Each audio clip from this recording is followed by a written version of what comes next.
Changamoto ya mihuri feki imekuwa ni changamoto ambayo imeripotiwa zaidi katika halmashauri ya mji wa Njombe. Lakini ni nani ambaye amekuwa ni mtumiaji wa mihuri hiyo feki? Hilo ni swali ambalo lilibaki kuwa na vitendawili. Chama cha Mapinduzi kinafanya kazi ya kubaini ni nani muhusika wa changamoto hiyo. Kama unafahamu chochote au la.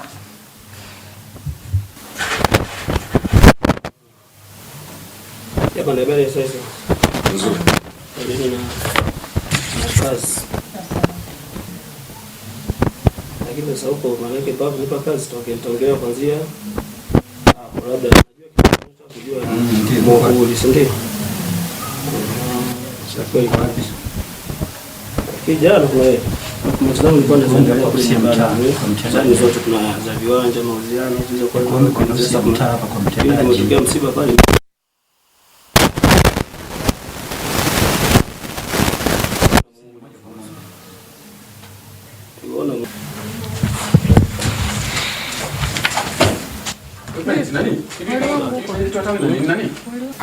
Mwananchi huyu alihitaji huduma. Yaani huyo labda ni zeze kidogo, anaweza kuniuliza kana. Yaani hao kipindi cha nyuma kabla sijacha mwenyekiti. Ndio tunafanyaga hizo huduma. Sasa yeye kwa bahati mbaya alishindwa hela kulipia control number. Ile efficient. Kwa hiyo akawa miaka 2 iliyopita. Nafikiri wakati kwa sababu wewe una mwaka 3.5 toka umetoka. Na miezi 4 sasa. Kwa hiyo nafikiri kuna siku mwenezi ulikuwa na mwenyekiti wa kesa utaona pale milimani. Kuingia milimani motel kwa tulikuwa tunavuka. Alikuwa anafuatilia hizi huduma? Zilikuwa ni wewe nani kuingia. Haya, mimi nakuuliza swali lingine la ufahamu. Je, huyu ni mwananchi pekee anayeendelea kukufuatilia wewe kama mwenyekiti ambaye hukumtekelezea huduma kwa mwenyekiti? Ndio tunarudi kwenye hoja ile kwamba huyu ni mwananchi pekee aliyekutafuta wewe kwamba anaomba kusaidiwa. Obviously kuna wengi. Asilimia kubwa mimi huduma ninayofanyaga lazima nawasiliana na mwenyekiti. Mimi yaani kwa mfano kama nataka sijui hizo fomu labda muhuri nipitishie, muda mwingi waga nawasiliana na wewe. Ndio maana nikasema kama muhuri nilikuwa najua upo nyumbani afu una nani unasoma jina la mwenyekiti tafsiri yake. Haya. Na kuuliza swali lingine. Muhuri uliukuta kwa bahati mbaya. Tumeibeba dhamira yako ya bahati mbaya. Nimeukuta muhuri huu hapa nyumbani kwangu, bahati mbaya sikukabidhi kwa mwenyekiti. Dhana mbaya bado huna. Si kitu umekikuta nyumbani, ni irigo hukukikabidhi. Ujue dhana mbaya imeenda kutekelezeka wapi? Kutoka na ule muhuri uliojua huu sikukabidhi. Umegonga na kazi imefanyika. Niongeza hilo swali nataka kusema. Ndiyo. Kwani huu muhuri ulijua lini? Ili kuhakikisha kikao hiki kinakuelewa. Usiende kama vile unavyofikiri kwa akili ya kawaida. Tengeneza mazingira ambayo kikao hiki kitakuelewa ili jambo lifike mahali panapotakiwa. Halafu chukulia na utu ndani yake. Na kwa kosa ulilofanya wewe. Na huku unajua ukielewa unachokisema. Utaona maelezo gani? Yaani jana, malaki yaani huyu ulipogonga muhuri ulirudi nao nyumbani? Ndio. Umeendelea kuwa nao? Na mwenyekiti, lugha rahisi ni hivi, unatembea na huo muhuri kujipatia manufaa yako binafsi. Very straight, bila kukwepesha na bila unafiki. Upo na muhuri uko nao kwa maslahi yako binafsi. Hivi serikali wa mnaionaje? Unajua serikali sio Martha wala sio Elizabeth. Serikali mwenyekiti ni kubwa wewe. Ngoja wewe bwana. Ngoja kwanza hiyo story kwanza tuachane nayo. Ya wangapi? Ya wangapi? Mimi kwanza naona natupotezea muda. Yaani mimi unajua mpaka nachoka sivi niongee kitu gani? Yaani natafakari wala hata sipati jibu. Unajua mimi narejea kwenye michakato ya kura za maoni ndani ya CCM. Namna jambo lilivyokuwa hapa Idundilanga, zoezi lilivyoenda, vikao vilivyochakata. Halafu unajua unajua sasa hapa nikiri kwa kweli hili kwa lugha ngumu au laini hili nikiri ni kosa. Ni kosa ndio. Sasa ni kosa, sasa tunafanyaje? Wenzao wanakuuliza umefanya matukio mangapi? Wenzao wanamaanisha. Nimesema taje idadi, mimi sasa hamna, hili moja linatosha. Mengi yani. Kuna cha story hapa. Ni katika yani hapa tukitaka kufanya kata njoo. Na jana nilisema kabisa kwenye mambo ya bima wanatuelimisha masuala ya bima ya afya kwa wote, si ndio? Tunapoingia kwenye mazoezi ya jumla, si ndio? Hebu tuwe na nidhamu kwa watu waliotuamini Chama cha Mapinduzi. Bwana sasa, yani afadhali ukichukua hata mahindi ya watu kule uchukue debe moja tunasema una njaa nyumbani alafu tena lipa mahindi ya watu na kwenye kamati tunafukuzwa. Mnaambia ni makamu mwenyekiti wa kamati ya shule. Ya nini? Ya chakula ya nini eti mtendaji? Na kule walimchagua. Wanjao tunamuondoa kwanza leo. Yaani wewe unafikiri kuna shida gani? Kule anafanya vizuri. Anafanya vizuri wapi? Ila hii habari ya hakuna hicho kitu. Anafanya vizuri wapi? Anafanya vizuri wapi? Wewe unataka kuletea mambo ya ajabu. Anafanya vizuri wapi? Mhalifu ni mhalifu tu. Tudumbukizie. Nilikutana naye hapo nyumbani kwake, nikamwambia mwenyekiti na mazungumzo na wewe. Mazungumzo gani? Usiku.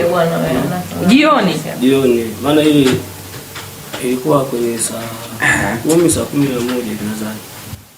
Wewe jana umenielekeza ni kuhusu nani? Nida jana. Siku na mimi mama ana shida ya. Ukaniambia hana cha kupigia kura. Wewe sio ulikuwa unaniambia hivi vitu ni rahisi hana cha kupigia kura. Nikamwambia alichaniambia hana. Kumbe naulizia cha kupigia kura kijijini? Anacho.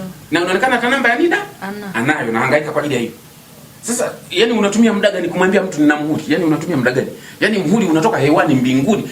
Yani ulivyoona. Alafu mwenyekiti muhuri unaofanya kazi unaeleweka. Wewe umefanya kazi. Muhuri unaoshinda unafanya kazi unaeleweka. Mbona hichi kitu ni kidogo sana? Yani hii aibu unahisi tayari sio aibu. Hii tayari ni jambo liko wazi. Huwezi kulificha. Na vitu vingi mnaona kama si mnatuchukia sisi kwa sababu ya kitu kama hiki. Mimi siwezi kuona uozo huu nikanyamaza. I can't. Yaani ni bora kama hautanisalimia ni basi, lakini dhana hii ukishafanya hivi au umepitisha mikopo ya mtu anaamini ni Elizabeth amepitisha. Imlowe. Wewe unatuchapia. Yaani tafsiri yake wewe humtakii mema huyu, acha limkute lolote. Haya. Experience yako ya mwenyekiti inasema barua kabisa nakwambia utambulisho wa mkazi wa mtaa fulani. Wewe unasema anatoka Matalawe. Yaani wewe mwenyewe unajua sio wa kwako. Tafsiri yake umekaa kuhalalisha visivyo halali. Sasa nipo kwa mkuu wa wilaya. Sawa. Na sisi tumeliona.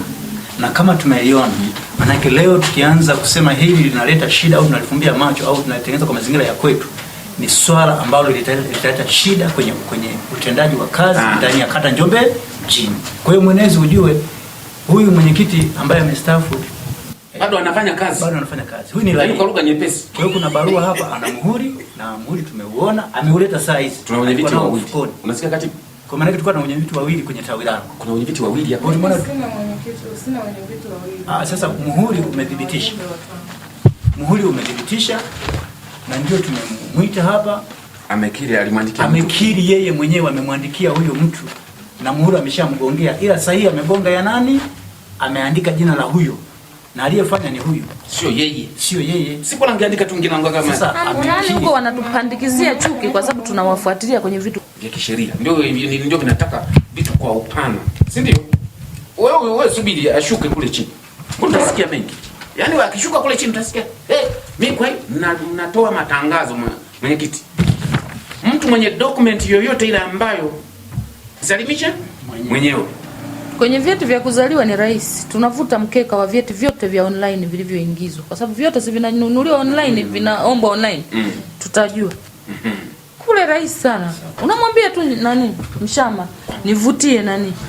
Shirima. Vuta mkeka wa vyeti vya kuzaliwa. Huu ninahisi document zipo. Ndio. Kwenye vimikopo huku. Ndio. Chap ile kazi sehemu.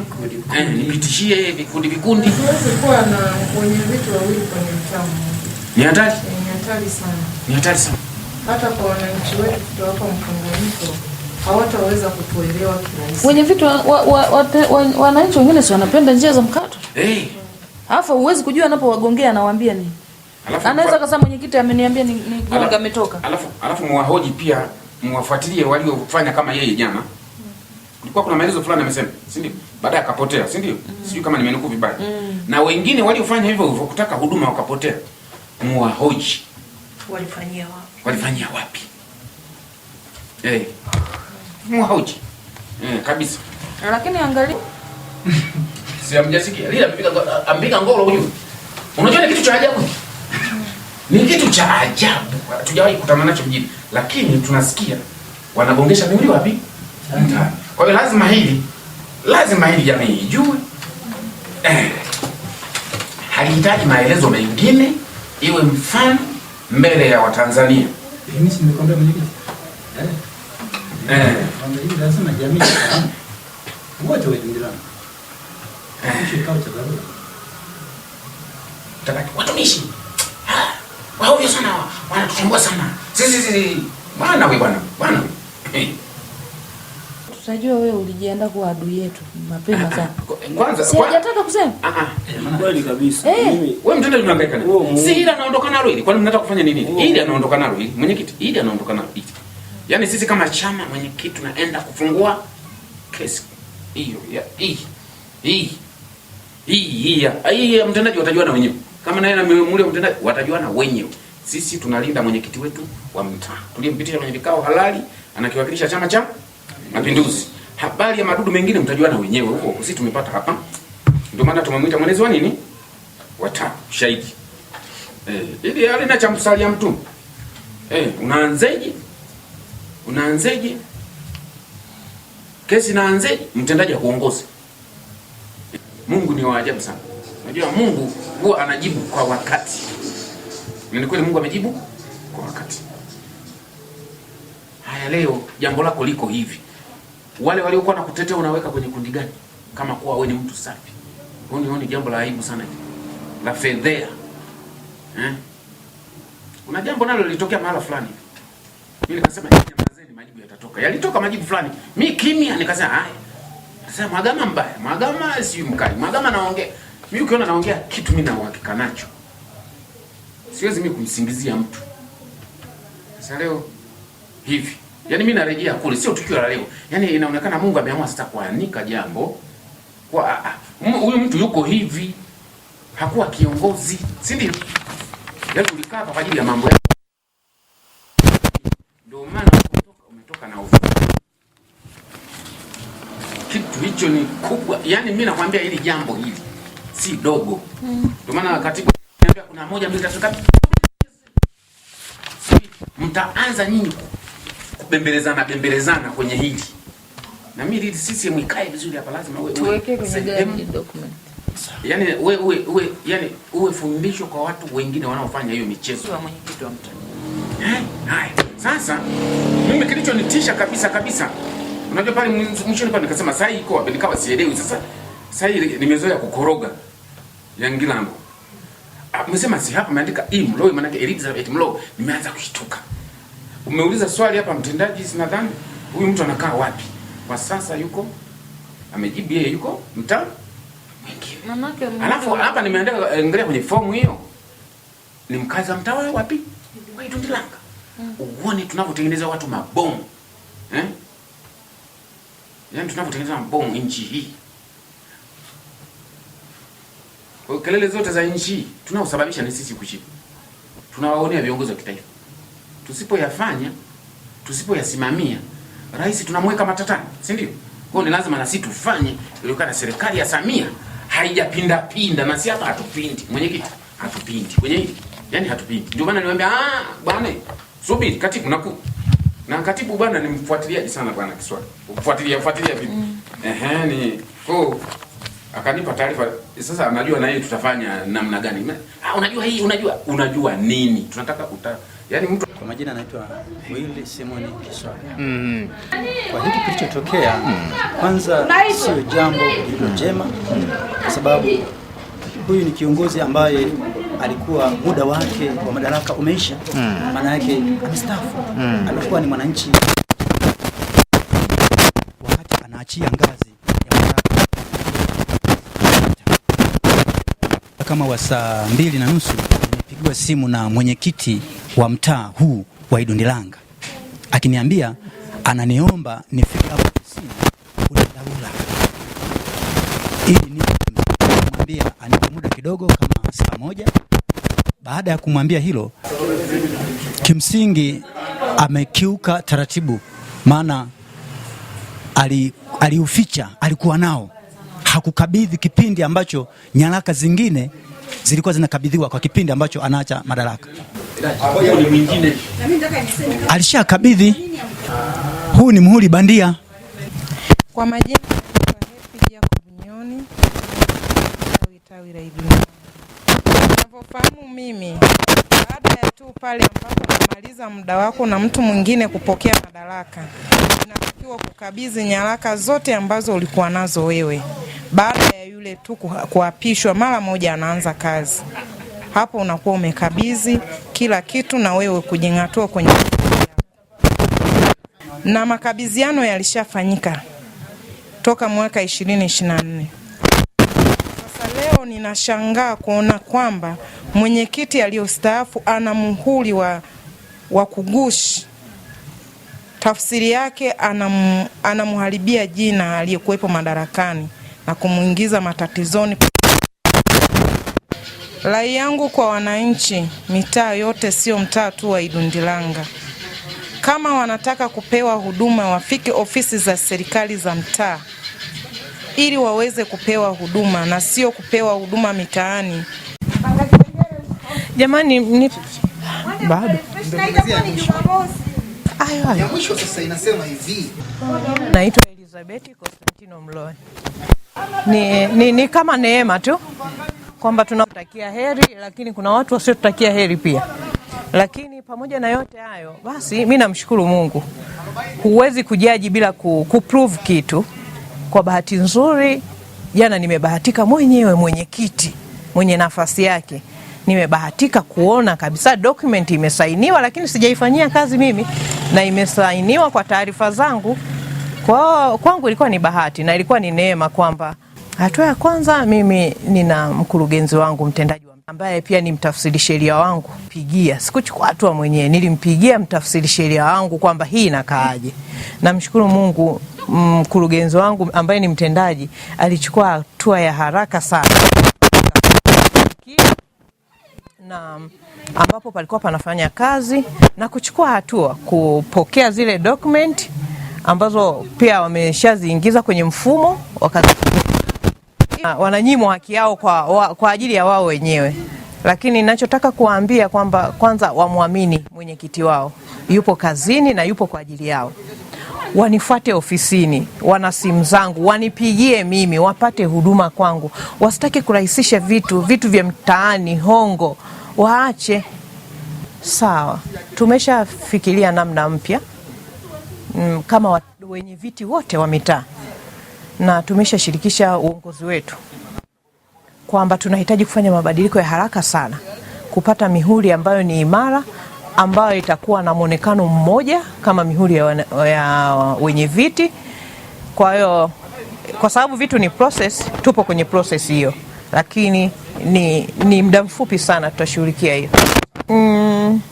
Waziri Mkuu alitoa agizo, kwa sababu kulingana na nature ya uchaguzi wa safari, Waziri Mkuu alitoa agizo watendaji wa mitaa husika na vijiji husika ndio wapokee mihuri kwa wale wenye viti wastaafu kwa kipindi kile kabla ya uchaguzi.